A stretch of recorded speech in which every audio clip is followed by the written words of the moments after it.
Okay, so welcome. Good to see everybody here again, and for those, if there's anyone joining us online or in the future after this, we are recording it on the Zoom. Big Chat is putting it on the website too, so people can go back and watch the class if they would like as well. So, and this microphone, I think I told you, I assume it's going into that, so so they can hear. So, if you ask a question or something, I think I should repeat it just so it can be recorded so that they may not be able to hear on the live stream because of the microphone. So, oh, All right, you can start. okay. Yeah, we don't start till Dennis gets here. Dennis always sits right there. And he was chastised for not being here last week. Yeah, well, I knew I had a vote for him, so welcome. So. Okay, well, good. We'll get started. I always like to kind of go backwards before we move forward and see what you guys remember from last week, or kind of what if there were any thoughts that resonated over the past week, and anything like that. So yeah, we'll just start there. We talked a little bit about the first couple of chapters. We got through several chapters, and we're not going to get that far this week because we'll take about 6 weeks to go through it. So this is week 2. So we're just going to talk about the currency of truth today. So last week we talked about the currency of relationship, and so let me just pause here and see if there were any reflections. If not, while we're considering that, turn to that figure that he's got there at the front of his book. And we'll take a look at that again. I don't think it's a page number, so I can't give you a page. 5. 5, okay. Okay. Any thoughts on the currency of relationship?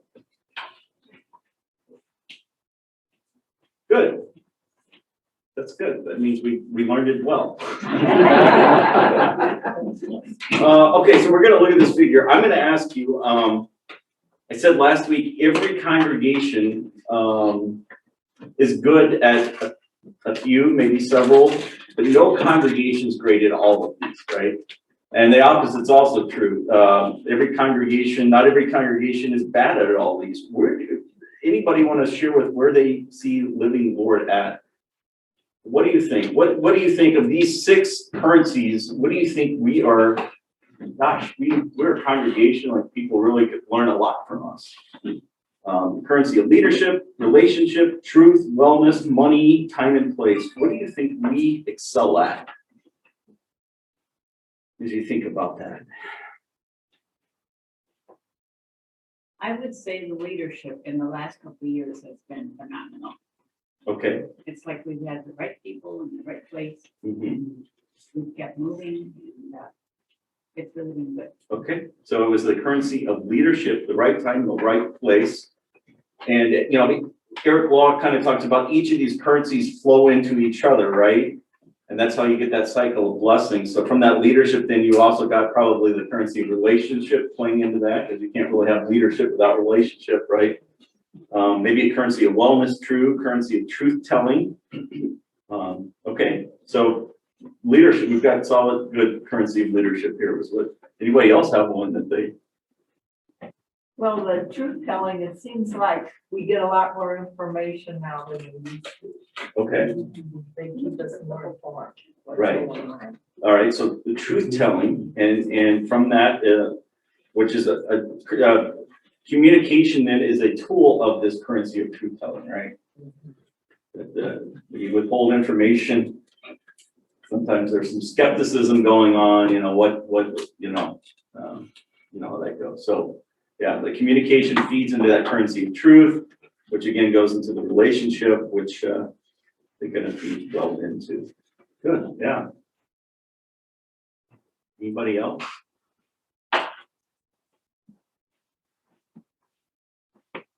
All right, well, let's flip the coin and say, where are our growth edges at?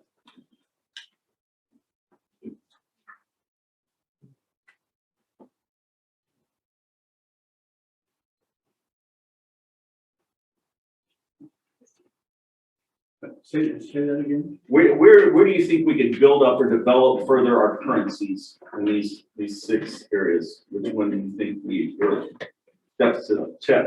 Well, I'm gonna say wellness in the sense that we still need more volunteers to help us get all the things done we're trying to do. I mean, even just the basics. We got the same people doing the same thing over and over again every week. They never get a break. And the people that do the same things are, if you look, they're doing 2 and 3 things.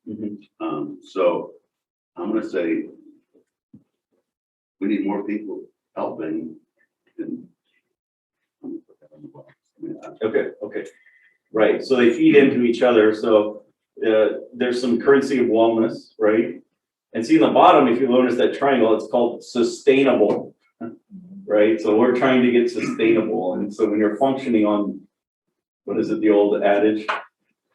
20% of the people doing 80%, it's not really sustainable, so you start to burn out, things like that, right? So, okay, and they've got the currency relationship flowing into that too. I think the currency of time and place and currency of money are connected. But I think I go back and look at the story of the congregation with 3 distinct cultures that we read this week. And a lot of people are not asked, so therefore they don't know or aren't involved. So, and then the other flip side of that is we have so many ministries going on that many of us don't even know. We found out one last week. Yeah. Okay. So I think, that's part of the stewardship aspect, but it's really, 2 combinations there. We need to communicate out what we really are doing and what we really need, because it's not always money. Right, yeah, money's a tool, right? Money's not the ministry. Okay, so just to reiterate for those folks listening at home, since I'm holding the source of mic here, Mark said, kind of, if I can recapture what you had said about maybe the scope is we're really wide, and we're getting better at this currency of truth, meaning we're sharing some more stories. So we're creating a culture of generosity, so we're trying to develop that. The currency of time and place is another one. So we're learning about the ministry. You made reference to a ministry you just found out about. Can you say more? What ministry was that? Just so. The one of feeding the school kids breakfast. Okay. So the school kids and the breakfast, right? For the I think it's Pierce Hall with the Winsville School District. Okay. Yeah, and Ann said that there were several people who came up like, oh, well, how can we help? So there it was. I mean, we knew that would sharing the story. So, okay. Anybody else? I think it points to everything that everybody's saying points to our currency of relationship may need to be expanded. Because if we don't know what the ministries are, that means that our relationship with throughout is not getting communicated. So that it may be that the first place that we have to look at is the currency of relationship and how we communicate. And I think even between the services, there are things, people that are at different services that we probably don't even know are members of the church. So there's a lot. And I think the digital is now going to help us with that as we do more digital outreach with all the services. Yeah, so Rob was saying kind of the currency of relationship, not necessarily knowing who everybody is, kind of trying to connect, deepen that further, as a starting point of deepening our currency of relationship. Right. The flip side of the digital thing is, with the digital, you and I won't have face to face. I mean, so you lose some of that. So you got the pluses and you also got, I mean, to me, relationships are built face to face. I hate it that we can't shake hands anymore. It takes something out of the relationship. That touchy feeling is no longer there. Especially with greeters. I mean, when I was greeting, I'd shake everybody's hand that's coming. But It's a good point, valid point. It's tough as we have to transition, because there are a lot of people that won't come back because they're still afraid that there's a chance that they could get the virus. So, yeah, that's a real clear point. Especially when they keep saying church and grocery stores are the worst place to go.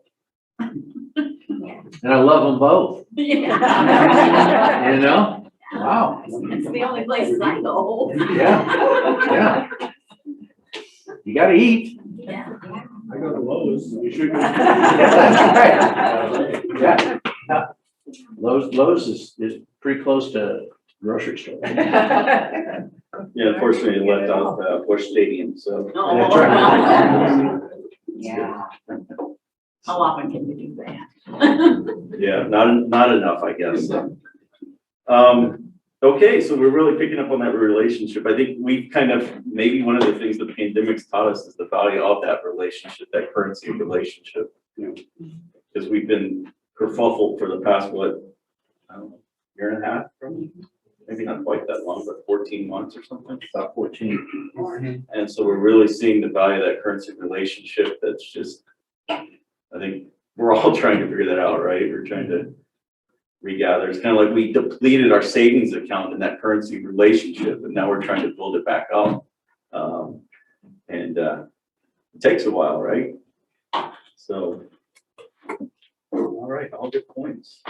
So we covered leadership, we covered relationship, we talked a little bit about truth. Chet brought up the wellness, talked a little bit about time and place, which is our own time, which I think maybe that feeds a little bit into Chet's point about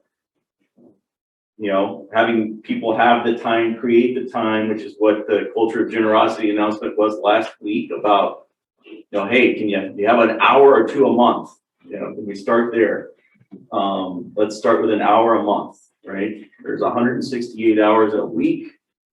What is that? About 15 minutes a week?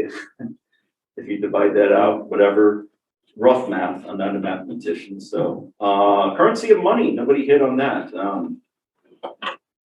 Anybody have any thoughts on the money aspect of that currency? I think that's an area that we've started working on. If you look at it more than just money, but stewardship. Rather than just doing a once a year, in gathering budgets, but to look at it as a year-round Right. activity and key in on, your time and Right. the value that you do through giving of yourself rather than just money. Right. Okay. That's a good point. Barry's brought up. That year-round emphasis on stewardship really helps. Good. Okay. Yeah. So and I think it was Pastor Laney kind of helped develop some of that with the consulting thing and with GSB and getting that started. But also kind of feeds into what Sherry was saying too about the communication piece too, because you've got to be able to communicate that as well. So you can see it's just not about them, right? It's about the whole thing feeding in to create that cycle of blessing. You need a lot to keep that thing to keep generating into the cycle of blessing, which supports a sustainable missional ministry. So I'll go back to the story about the three cultures in one church in the book. People were really upset that the church was going to be sold in that case because they didn't even know that the church had monetary problems. right. They didn't even give people the opportunity to support it. And once they did, they found out, well, okay, we don't need to sell the church. So I think, there's both sides of, we have to always be aware of the relationship, but always allowing people the opportunity to be involved in all those other parts. And so I like our stewardship focus now. It's kind of like back to the Old Testament. So you prepare for the planting, you plant the seeds, you nourish them over the summer, and you harvest and give back first fruits. Okay. Good. So that wasn't just to give back first fruits at the end of the year. Right. Okay. Yeah, that's a great analogy. Yeah. And to go back to what Chet said, on page 117, I came across the first step is to invite people to experience community, truth, and wellness in our properties. And then when it comes time to ask for time and money to support the property, people will be more than happy to contribute. So it goes back to that. I'm not sure that I've ever invited anybody to be an usher, and I've been an usher on Chet's team now for maybe 10 years. I don't think I've ever invited anybody. I don't think I've ever invited anybody to be a greeter. Well, I started the readers. So I stood in the back of church and grabbed everybody that's in there now. But I think what he points out is that relationship is something that you work on all the time.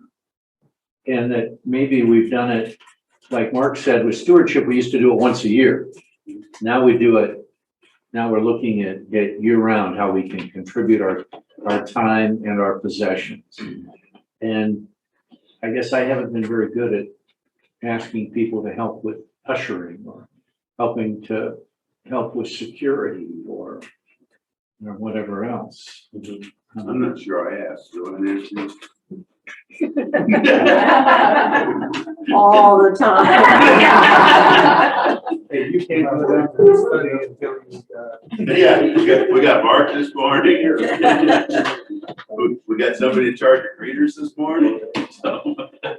Speaking of that, Rob, this week you told me something that was kind of a little bit, since we're shifting into that currency of truth. You had shared with me when you calculate how many hours it takes for us to do a weekend worship, minus my time, because I'm the paid Christian. How many hours did you calculate it takes for us to do a weekend worship? I figured 70 hours, and that didn't include the musicians, the choirs, because I have no knowledge of how many hours that they not only practice, but then are here ahead of time and after. But so I figured conservatively, it takes 70 hours of volunteer time just to get the doors open, the people greeted, people ushered, the people secure, the people televise, the people at the back doing the altar guild, the people rearranging the sanctuary for different types of services. I'm not sure I got it all. Yeah, so there's a lot of background work. Oh yeah, huge. That's why we call it the liturgy, the work of the people, right? I mean, we all have a different function. It's not the pastor, whatever the presiding minister's part, but it's all of our worship. So, But the other part that came out of that is I looked at how many people take great pride in serving the Lord that way. And that's a form of course, stewardship. I left out the teachers that teach the young children, the teachers that teach the adults when we have different adult forum kinds of things. Absolutely astounding to me when I started to add up those hours. When we talk specifically about living Lord, and we talk about these blessings and how they evolve and the ministries that flow from those blessings.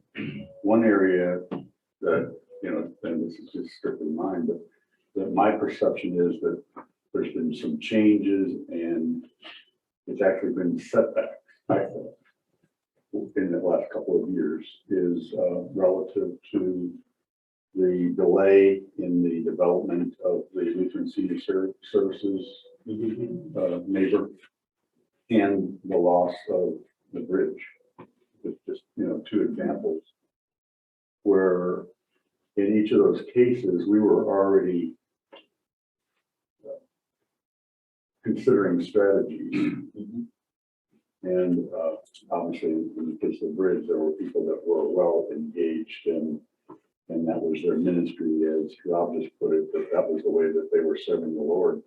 And those things change, and under the circumstances that we've just been through with the pandemic and being away from each other and some of the loss of face-to-face communication and so on, I don't think we have much idea as to how much impact it has.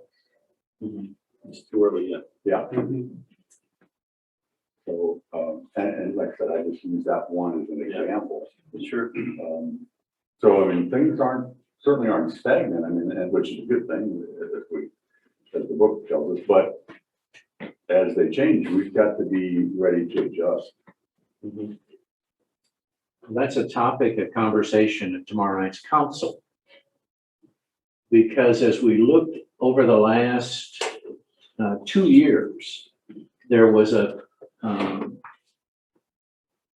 we had to ask ourselves, are we communicating well with our congregation? And are we communicating well outside our congregation?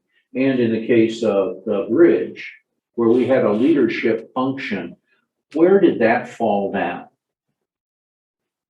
And as we went back and we looked at it and we did the research, we found that the bridge started to fall apart some 5 years ago. And the reason that it started to fall apart was that the leadership of the bridge never had a vision to take the bridge to a church. Now, originally when it was formed, the ELCA made it a mission and said that, the way to start in the new economy was to put up a storefront and then to start to do Bible study and then to do worship. And for years, Roy sat on that board and said, we need to move to worship. We need to move to from Bible study into worship, and we need to have that vision. It may take us a while. But he couldn't get the board and the people there to get that vision. And so they never could come to where we're going to be. They liked where they were. They liked their coffee shop. They liked their outreach through their fair trade. But they could never figure out how to get to that being a worship center. And therefore, the ELCA, some 2 years ago, stopped their support with, first it was with part-time ministry, and then it was interns. And the ELCA said, it's not going anywhere. We can't move it forward. So from that standpoint of what you brought up, Chip, I think that when we look at the cycle of blessings and all these things, there has to be a recognition that you have to have leadership, that you have to have relationships, that you have to have a currency of truth. You have to have a currency of wellness. You have to have a currency of money, a currency of time and place in order to be growing. Now, some may be stronger than others, but you have to have at least a touch of each one of these, or you're not well-rounded enough to continue to move forward. And that's what happened with the bridge. They didn't have a currency of gracious leadership, knowing where they were going. They didn't have the currency of time and place, and therefore it fell apart. They don't have a pastor anymore, do they? No. Oh, it was the last one. Yeah. We sent them a letter in January and said, we don't understand what you're doing. And in that particular case, then it was, we had continued to support them for the last however many years they've been there with a stipend of $500 a month to offset their costs, their fixed costs. And we said, we don't see you going anywhere. We want to know where you're going. We didn't get an answer. So the next one was, we didn't get an answer. We're discontinuing our support. because we have other places where we can put that support and in fact expand our outreach. And you're not expanding. So. So the, oh, go ahead. Well, so then why was Alice sent there then? She was the last of the Mohicans. But did they know she wasn't going anywhere? And what kind of training did she get there that whole year then if they weren't doing anything or going anywhere? Well, the issue with that was that the leadership, the board leadership, didn't provide her anything. But in fact, Jim Erdman was the ELCA sponsor for that intern. And so he worked with her on the different areas of her ministry. But in fact, it was the last intern, and the ELCA told him, you know, gee, we don't see you going anywhere, so this is it. We've done everything we can. But she did Bible studies and she did a Sunday service. Yeah, that's good. But the flip side of the things that we lost because of COVID, probably need to at some point take a step back and look at all the positive growth we got because of COVID. Okay, when we talk about relationships, when we went from 3 services down to 2, that gave me an opportunity to meet people that go to 11 o'clock service that I didn't know, people that go to Saturday night that I didn't know. So that I grew from that. All the processes and procedures that we put in place, everything that we're doing online, that's a whole new ministry that we never had before. And that's something that's going to continue to help us grow, reaching people who can't get here. So there's a lot of things that we've done in the last year or so. And I'm going to say the last 2 years, because even without the guidance of a pastor, with pastor, guidance without a pastor, but then, you know, you got Pastor Lanning, who was like, yeah, exactly. So everything that we've learned in the last couple of years, because of the situation that we've been in, you know, I think we've grown more and done more in the last 2 years of all the years that I've been a member of this congregation. I think we should look at that and focus on that. Yeah. Well, We and we also came- have huge opportunities now. If you just think about one factor, the low mortgage rates. People are moving from St. Louis, collar cities out this way. Who are they?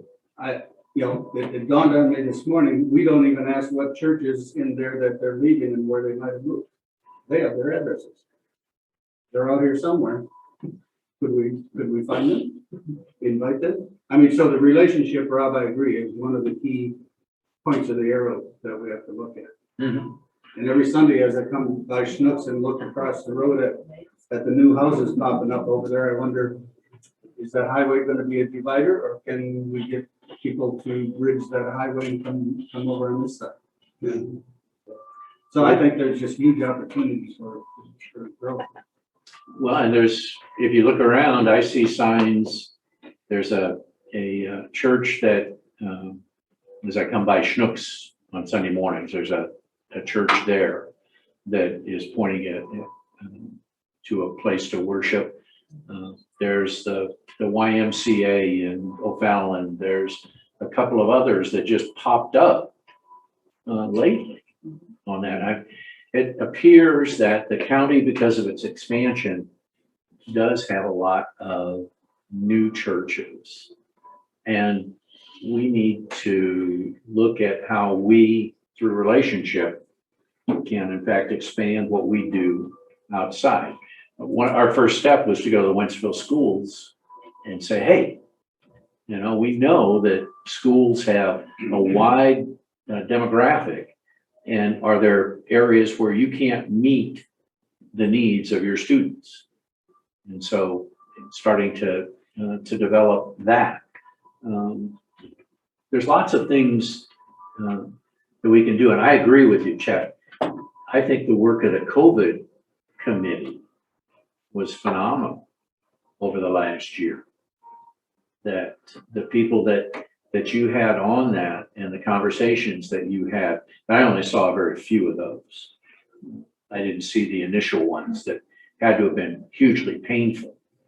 But yeah, we have done some some very good things. And I don't know what the digital outreach is now. I haven't seen any of that data. I need to ask Chad. You know, are we continuing with people that are zeroing in to us through that digital? But yeah, we have to change broaden, I guess, our thinking is what you're saying, isn't it?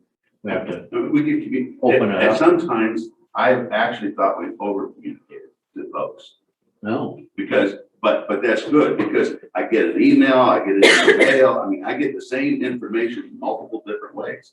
So where I'm at that week is sometimes I'll pick it up and I'll read it hard copy, sometimes I'll read it, you know, when I'm checking stuff in the morning. So it's like, I'm still getting the information, but there's so many different ways now that I can get it. And we still have people who don't get it. Yeah. My favorite example is the day we were voting for you. I had somebody come up and didn't know we were voting for a pastor that Sunday, and I'm thinking, well, I can give you the statistics and the data on that are pretty amazing. Most people fall into three categories. There's the 20% that are very aware of what their organizations are doing. There's 30% that support that organization and kind of know what's going on. And then there's 50% that are part of the organization, but they're very hit and miss about what they understand and what's going on. Now, the top 20%, though, that are fully engaged, that'd be a you, that'd be a Skip, that'd be the Stephanie Peters and those folks. They have to hear a message 3 times before you're sure they got the message. That next 30% that's here and is engaged, but not quite to, you know, level of council or on committees, that kind of stuff. They have to hear things 7 times.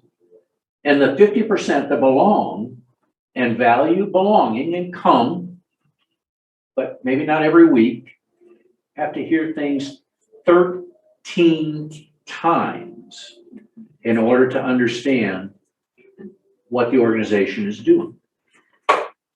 So why do we hear a message from the pulpit 4 or 5 times a year about faith or about grace or about love or about a different factor that Jesus left us with?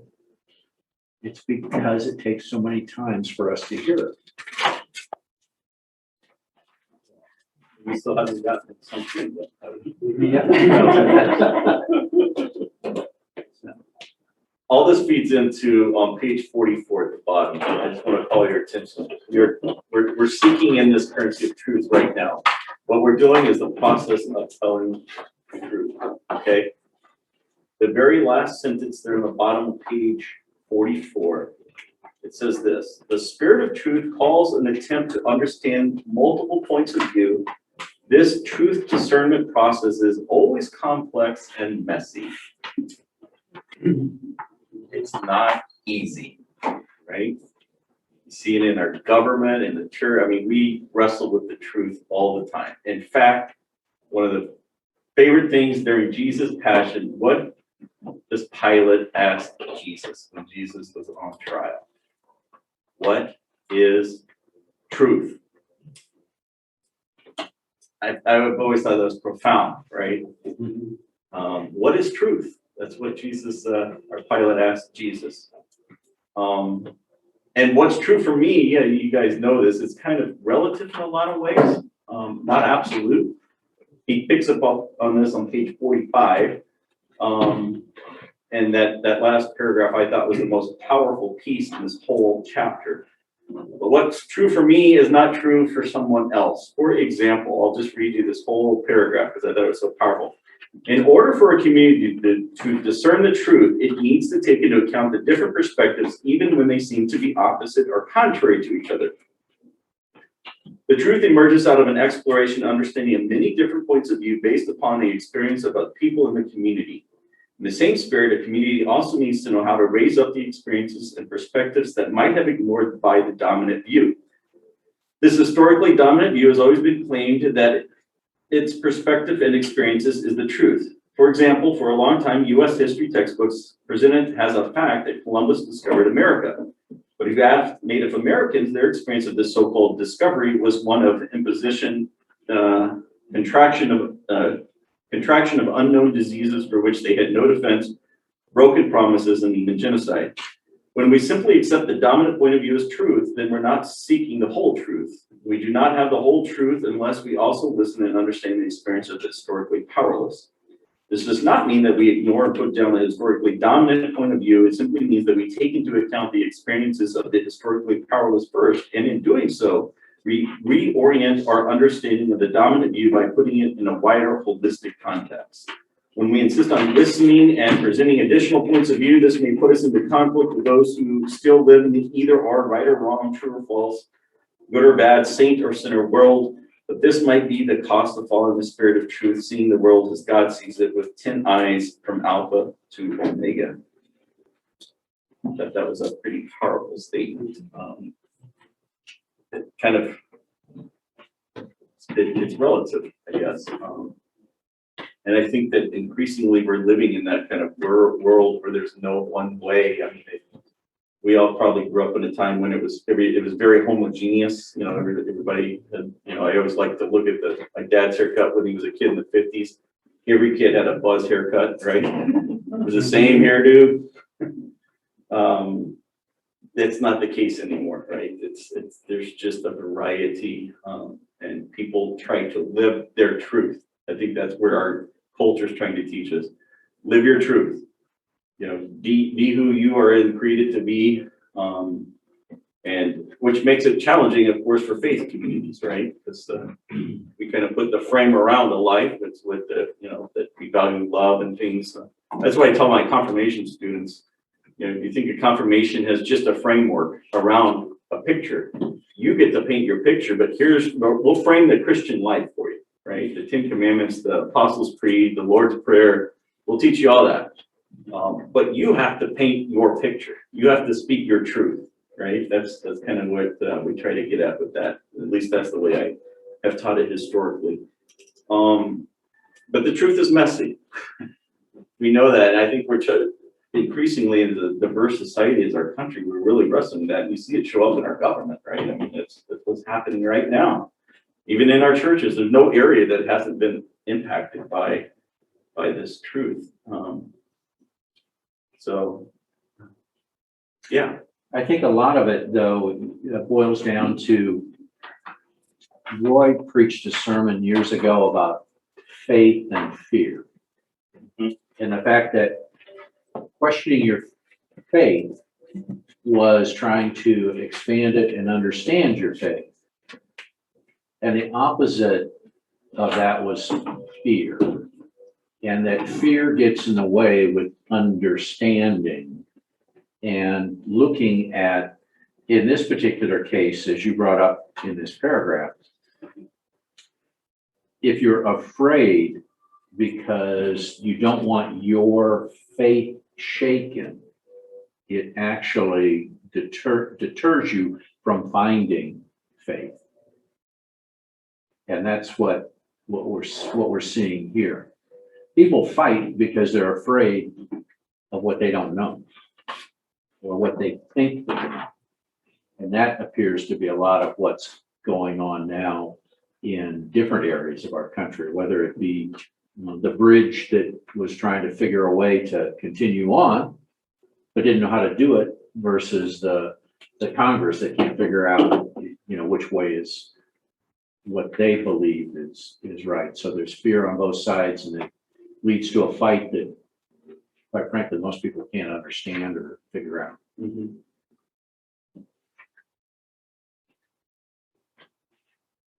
It's tough to wrestle with the truth. Page 48, another, like how he brought this up from John 16, verse 13. When the Spirit of truth comes, he will guide you into all the truth, for he will not speak on his own, but will speak whatever he hears and will declare to you the things that are to come. Referring to actually, this is really appropriate because this kind of season that the church here we find ourselves in, but Jesus referring to the Pentecost event, right? Spirit of truth coming, and which we are fastly approaching. But here, I really like what he said here underneath that. Developing our currency with truth requires that we have the ability to recognize processes that are incomplete, partial, divisive, and replacing them with holistic truth-seeking processes.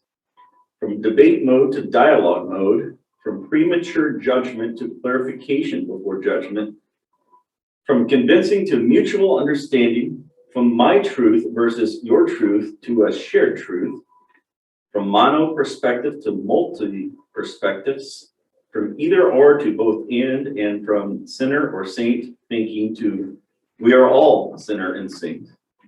Nice Lutheran throw in there, sinner and saint. So, and then on page 49, he kind of breaks that down in this table. An incomplete and partial process versus a holistic truth-seeking process. On one side, you've got, the debate, but a more holistic way is to dialogue. Incomplete process of convincing to mutual understanding, my truth versus your truth versus our truth.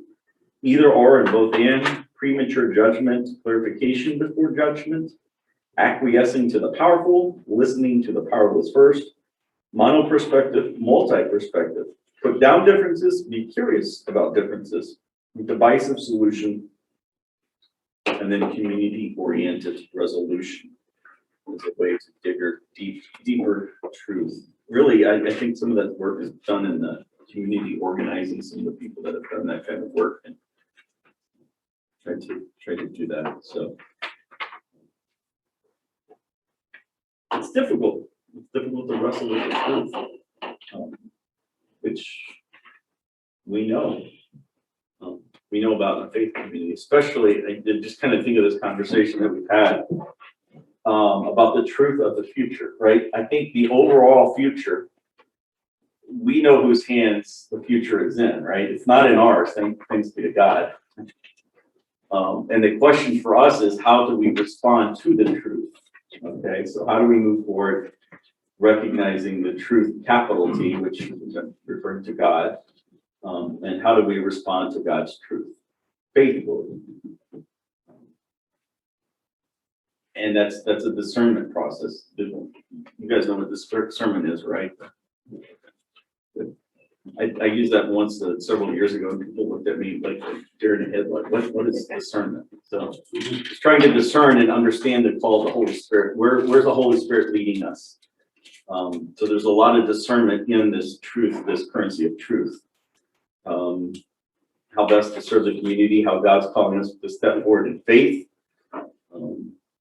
knowing who is called to this community. Last week, I got a phone call from a mother who had a special needs child, severely special needs. And she asked if we were an inclusive church. And of course, my mind went to a different area because inclusive means something else in the church stuff. But what she wanted to know was, if I brought my 5-year-old severely autistic son here, would he feel comfortable? That's what she meant by inclusive. And to backfill that story, she had called a month ago and asked the same question, and she never showed up. And I said, well, just come and see the building, and there's that currency of time and place.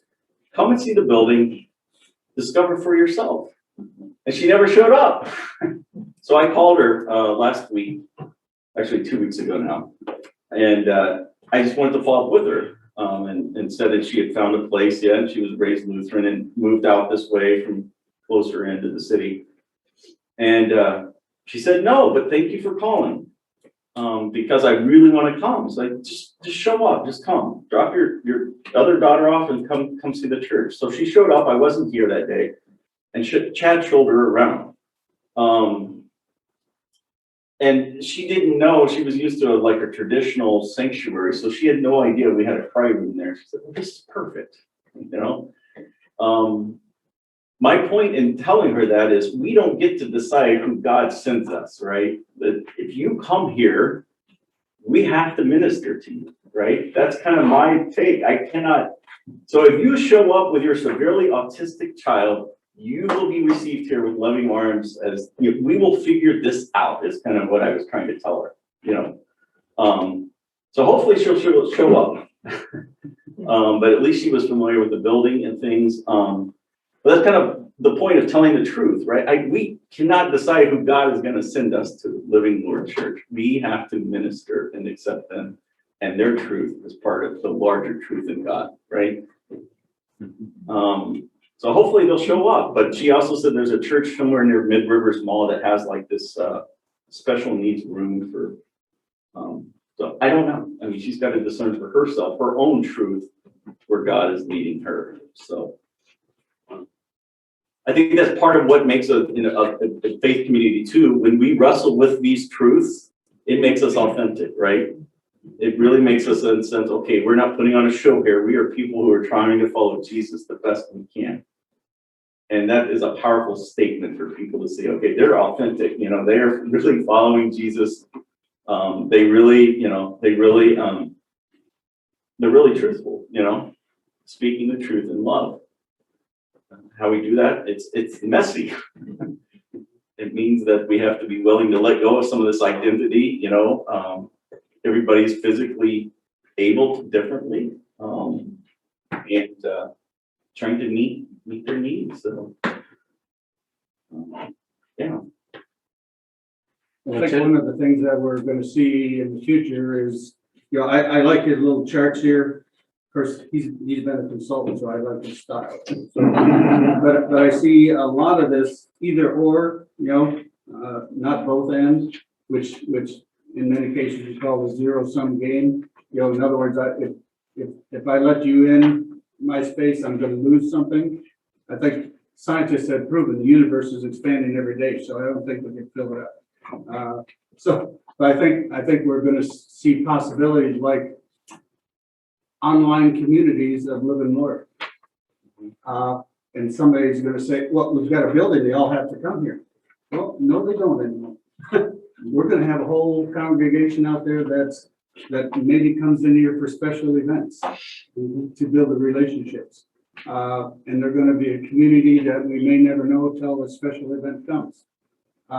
So those are the things that I think, you know, this little chart, by using stuff like this to discuss, like we did this morning, start to bring different sides of the conversation in light. Small groups, maybe a chat room. Small groups could be a chat room, yeah. But all I would like to say to that is that, you know, we have to recognize that there has been I'm gonna call it a paradigm shift in the last 30 years. And some of the forces, in some cases outside of church, as well as inside church, are starting to, you know, point us in a direction. And all of this that we see on page 49 that we just looked at as far as process is concerned, we're given a great degree of attention to, when in fact, if you go back to 30 years ago, it was very much more results orientation. And so we were looking at numbers. And so what you just said, Mark, concerning how we might have people that are members of the congregation, but they're not here,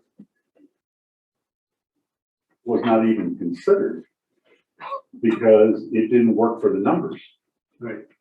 Anybody that was an usher knows that you had to count heads every Sunday. Well, and you know, Stephen Ministry introduced a lot of that as far as process orientation versus results orientation, to give people an appreciation of that, and leaders were trained, you know, with that information. The wider church, the LCA, in the 90s started talking, or maybe I started paying attention then, but in the 90s started talking about missional church. And when they were talking about missional church, they had to begin by explaining what they meant by a missional church, and that we were to meet people where they are. That's different than bringing them in the door. And so, you know, we were getting bits and pieces of that kind of information, but we're still working through the process parts. And there's some people that can in fact pivot, and other people that can't. Definitely. I mean, it's in some cases, if you've got a person with a results orientation, a bottom line orientation, this makes them a little sick to their stomach. To start putting so much attention and so much importance on relationship, for example. You know, I don't care about what Tom's got on his plate or what he's doing or so on and so forth. I just want to know, you know, will he give? Will he give of his time? Will he give of his money? Will he do this? Will he do that? You know, and so that's where there's a difference in, and just as a personal example, just in the last few weeks, I met someone who was in another congregation, very, very nearby, and had the opportunity to spend some time and talk with them some, and the other congregation wasn't doing it for he and his wife. And really no fault, a lot of it has to do with the pandemic and all what's happened and the experiences and so on. So I don't think that they have transferred here yet, but they have, I was told just this past Friday, they're this close to transferring. Okay, and the first week they were here, just as an example, Mark and Bonnie met with them and talked with them for a few minutes in the sanctuary. They met and talked with Shane for a few minutes.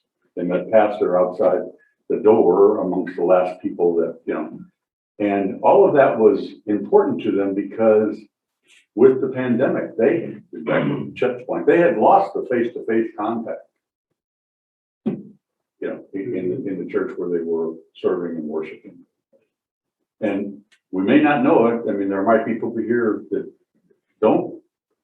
aren't in touch with what's going on in other congregations, but we have moved through this with such style and grace and, you know, very powerfully, as opposed to other congregations who have been just totally stifled by it. And it's real, it's one of the saddest things. I mean, we talk about the positives and negatives, but that's really a sad thing because I'm sitting amongst a group here of people who have churched for years and are well aware of that just a change in the ministry, in the worship time, just a change in the pastoral forum time, just a change in the Sunday school time. Any of those kinds of things can interrupt a discipline, which can cause people to go out the door. And you don't all the time get exit interview opportunities to find out what's going on. So that's just to speak to, even though I will admit, I didn't know about process when I learned about it in the 90s. You know, and as I say, Stephen Ministry was a part of where I got a lot of that type of information. And I believe that I apparently was a results-oriented person as far as work in the secular world is concerned. And so it really was eye-opening. And we may still have a lot of people who are still to some degree there, yeah. Yeah. Sorry, I didn't mean to take over. No, but I mean, you're hitting the thing, everybody's gonna be comfortable, because I guarantee we may not know who they are, but people probably think, oh, well, they're not doing this the right way, right? It works both sides. I think this pandemic thing is making this shift, not on theology, but based on, okay, I like mask, I don't like mask, I like this, I like that, so I'm gonna go, you know, whatever, wherever. Who knows if they'll come back? I mean, we're still too early to know where some of them, we don't even know are gone, you know, like, especially with a new pastor, you know, trying to figure that out. So, so stay tuned. We'll see how that goes. Page 56, we've got just a few minutes here. I just want to highlight kind of what I was trying to say before Skip's point. Talking about the valuing truth as currency. I talked about being authentic, and he brings this up at the top there. For most church members, thinking of truth as a currency is probably not something they're accustomed to. If the currency of truth is at the heart of missional ministry. Truth allows church members to be authentically themselves, and at the same time will enable them to appreciate others as authentically themselves or themselves. It is through the truth and authentic encounter of each that other relationships are built. The thing I really like about the church that we have that nobody else really has is we can gather together Doesn't matter who you are, what side of the aisle you're on, how rich or poor you are, we can gather together around Jesus, right? I don't know of too many other places in our culture that we can do that, right? I mean, we have this huge asset as a church. Doesn't matter who you are, show up. You're what, like, you're part of it. Just like the hymn today, all are welcome. All are welcome. I mean, we're not a club. We can't send you away, I mean, like, Want to send you. no, I mean, that is a huge asset that we have, right? I mean, there's just, everybody else tries to segment that society. No, we're trying to say you're welcome. Even those who don't show up, you're welcome here, like, okay, here's who we are, we gather around Jesus Christ, our Savior. There's always room at the table for that. So, I think that's a beautiful thing that we have to offer. Finally, page 58, and here's the part that, just thinking about these currencies that kind of comes back to this stewardship. He mentions in the middle of the page, he says, all the discussions and action around fixing our economy had centered around money as if it was the only currency that matters. The dollar of banks and automobile companies to tax or not to tax, to cut or not to cut government programs, how to take money from this and give to that in order to create more jobs, etc. Yet the US economy has still not recovered. And you have to remember he's writing not recently, but a couple of years ago. And then here's the part I love, that I really appreciated. Perhaps focusing on the currency of money was not the best strategy to get our resources flowing again in our nation and communities. Money's money, relationships are different, right? I mean, that is a huge thing. There are a lot of churches that do this currency of relationship well that have no money. And you can tell, you can feel kind of the aura when you go in there. There may not be a whole lot of people, but it's an authentic, genuine faith community, right? That you can really feel people are able to freely speak their truth and they're embraced and welcomed as God's beloved. To me, that's when I know. It's just, I can't numerically say, okay, here it is. I can't put a metric to it. I just know. It's intuitively that that there is a spirit of truth here. There's this currency of truth that's flowing through. People are celebrated. People are welcomed. And that's kind of how I know. I don't know that there's a way. I'll look to the consultants in the room to measure or put a metric behind a currency of truth. I don't know. I guess you could come up with some kind of quantitative survey and figure that out if people feel welcome. But to me, it's just a feeling I get. Gosh, this is a truth, authentic community. And that. So you ever been part of that? Or you know that this is an authentic place? It doesn't have to be church necessarily, but when it's authentic, right? It's authentic to us. Uh-huh. There's others that come here and it's Yeah. not authentic. to them. Yeah, and it may not be appealing to everybody. Right. But be who you are, Yeah. So last Sunday, early service, we had 3 new couples come and Right. a young gentleman. Right. And several people made special effort, Rob being one with the young man, because he's special needs, and Rob said, come on, bud, I'll sit with you. And the guy, that was way cool, Rob, that you did that. But the other couple had a little boy, and they put him in the nursery, and he stayed the whole time, really hadn't been away. And then Chuck showed them around, and then another couple, and the other couple said, Barry showed some around. yeah, and the other couple said, we're here because of Skip. He told us about your church. This is like actually our 3rd time that we've been here. But people were really reaching out to him. And the young couple with the little boy said, you guys are really friendly. She said, we won't be back next Sunday because my mom wants us to come to church with her on Mother's Day. I said, well, yeah, that's really important. But she said, we're going to come the following Sunday and go to the 11 o'clock service because I think we might like the contemporary service better. We really like the music. And so I thought last Sunday, we really got it. We really did it right. Because the week before I had heard this of us at a very friendly church by somebody. So now last Sunday, early service, the 3 couples and this young kid really connected with us. And that's a couple that I'm sure Skip was talking about, that they're this close to joining because people did reach out. They made them feel welcome. So it just takes, 1 or 2 people to do that make that connection. And so we got it right last week. Yeah. What you're saying too, I think is what Rob and some of these exit interviews we have with Pastor Laney and with Lewis, it's self-articulation, right?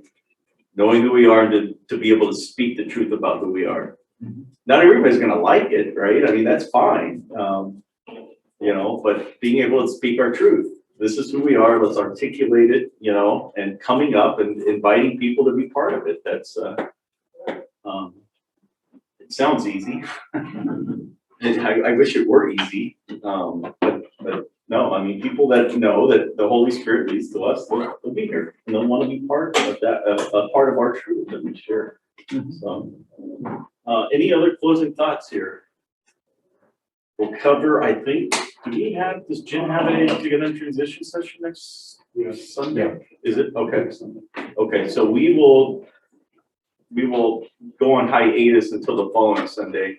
And I'm gonna be here for Memorial Day weekend. I know a lot of people probably leave, so I'm still gonna have the pastors forum to get through, so we'll just continue on with that. So, if you're not here, you can watch it on this video. And it'll be interesting if anybody's joining us. Sorry, I was left with a microphone here, so I don't know how much of this got picked up online. So, all right, well, I will close this in prayer and we will let us pray. Good and gracious God, we thank you for your church. We thank you for an authentic community. And we ask that you be with us as we seek to serve you through truth and deed. Bless our worship this day. Bless our mothers and those who provide motherly love. It's in the name of our risen Savior we pray. Amen. Amen. Thanks, guys. Thank you. Thank you. Thank you for presenting.